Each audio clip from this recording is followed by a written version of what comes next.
A primeira temporada de Hazbin Hotel não poderia ter sido melhor, né? E fica ainda melhor quando descobrimos que o sacrifício do Sir Pentious não foi em vão, já que o carinha foi parar no céu depois daquele ato de bravura. Mas quais são as chances dos outros demônios também serem salvos, hein? Bora então descobrir?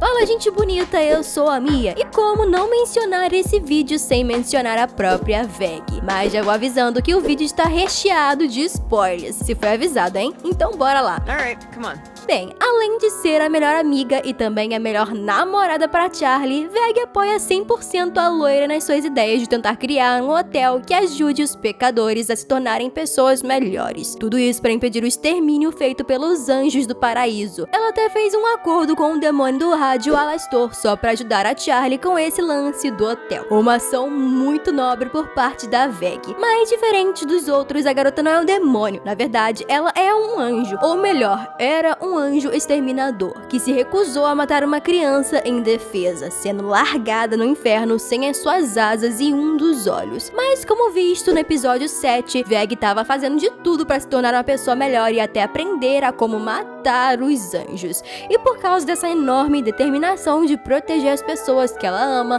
e pela sede de lutar pelo certo, Veg acaba ganhando novas asas, já que as antigas tinham sido brutalmente arrancadas. E saca só, as asas dela são claras, como uma forma de mostrar a nova pessoa que ela está se tornando, pura e determinada. Diferente das asas dos exterminadores, que tem algumas listras pretas, talvez para mostrar que eles não são tão angelicais e inocentes assim.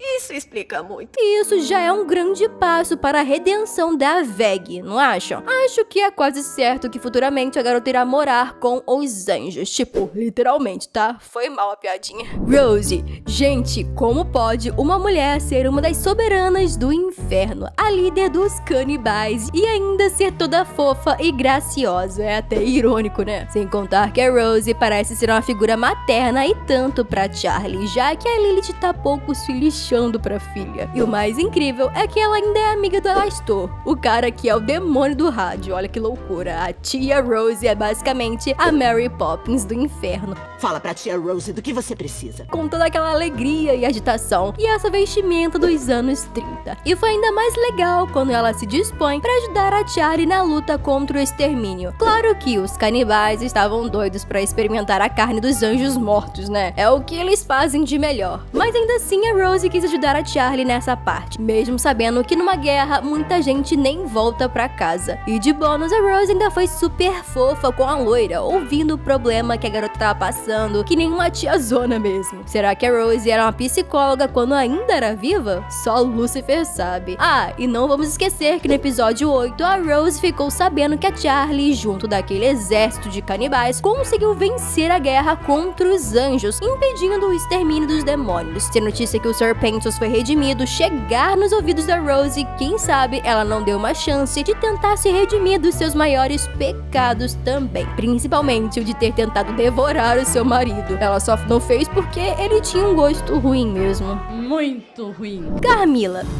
passou por maus bocadas por causa dos anjos exterminadores, mas como ela era extremamente esperta, a mulher conseguiu se armar até os dentes com um sapato super afiado que era feito do mesmo material que as armas dos anjos. Ah, eu sempre desconfiei que aqueles sapatos afiados que nem agulhas não eram à toa. E foi só por causa deles que a Carmilla conseguiu salvar a si mesma e as suas filhas de serem mortas. E se a Carmilla ficar sabendo que a redenção é algo real e que realmente funciona, tenho 90% de certeza que ela vai tentar convencer as suas filhas a seguirem por um caminho melhor, para finalmente irem morar no paraíso. Os outros 10% provavelmente serão da desconfiança dessa mulher. Não muito. Que parece estar sempre com o pé atrás com todo mundo. E eu nem a culpo por isso. E outra, com aquele vozeirão todo que ela tem, ela vai colocar o couro dos anjos no chinelo.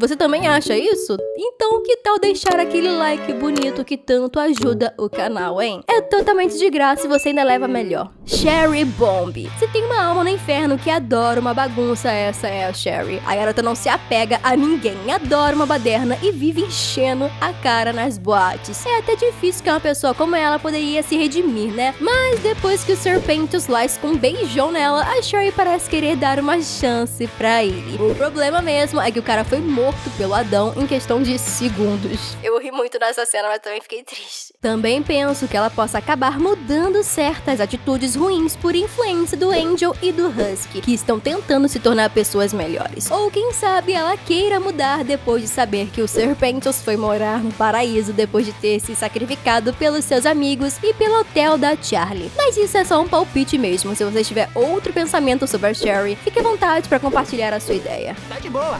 Lucifer.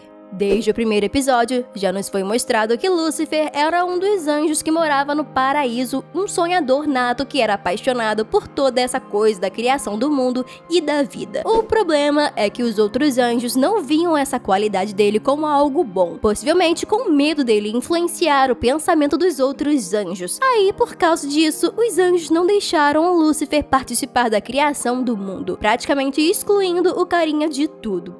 E o resultado disso, Lúcifer foi expulso do paraíso depois de tentar compartilhar o livre-arbítrio com a Eva. Claro que ele não era um santo, ele ainda é o Lorde do Inferno, né? Mas o negócio é que ele não é um demônio. O quê?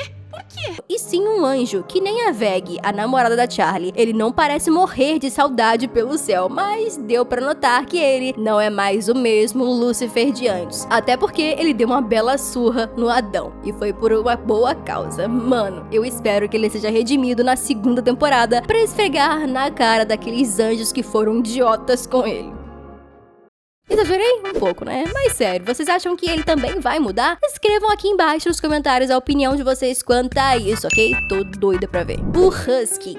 Mesmo ele sendo totalmente carrancudo e tal, o Husky não parece uma pessoa má, ou melhor, um gato mau. O gatinho tem garras. Só calhou dele acabar fazendo as escolhas erradas na vida quando ele era um soberano, além de outras coisas. Por causa disso que o cara vive enchendo a cara de álcool pra tentar se esquecer desses problemas. Mas acabou que isso só deixou ele viciado. Enfim, se não fosse por aquela burrada que a Charlie fez no estúdio do Val, eu acho que o Husky nunca teria conhecido o outro lado do Angel, o verdadeiro lado desse carinha e querendo o melhor do Angel. Eu acredito que o Husky pode sim ser um dos demônios que irá se redimir e ir morar no paraíso por causa das boas ações que ele começou a tomar junto com o Angel. Os dois meio que vão se apoiando um no outro, e a gente vê isso no episódio 6, com o Husky dando um puxão de orelha no novo amigo, só por tentar manter ele na linha. Angel Dust, toda aquela pose de garoto sensual, independente, famosinho. Angel na verdade era usando uma máscara, já que esse tipo de vida que ele levava com o Valentino era de puro sofrimento e desprazer. Ele estava longe de se sentir bem com aquelas pessoas de má índole que só viam o Angel como um brinquedinho. E tudo que ele estava precisando era de um empurrãozinho para que toda essa falsidade de playboyzinho caísse por terra. E depois que ele virou amigo do Husky, e eu aposto que eles serão mais do que só amigos, eu tenho certeza, Angel se sente mais à vontade com as pessoas que se importam de verdade com ele. E o mais fofo disso é que ele se esforça para sair dessa vida suja e tentar a redenção no paraíso. Ele até impede a Nift de roubar coisas na boate e de ficar bêbada. Uma atitude muito fofinha. E isso é reconhecido pela Emily, que percebe que a alma do Angel realmente está mudando. E ele está fazendo isso pelo bem do hotel, mas principalmente pelo próprio bem dele. E ver que o Angel está mudando para melhor aumenta e muitas chances dele finalmente se livrar do Val e achar o descanso no paraíso. E vocês concordam comigo nessa lista de possíveis nomes que poderiam ir morar no céu? Se você discorda de algum ponto ou tem algo a mais para acrescentar, fique à vontade nos comentários. Muito obrigada por assistir.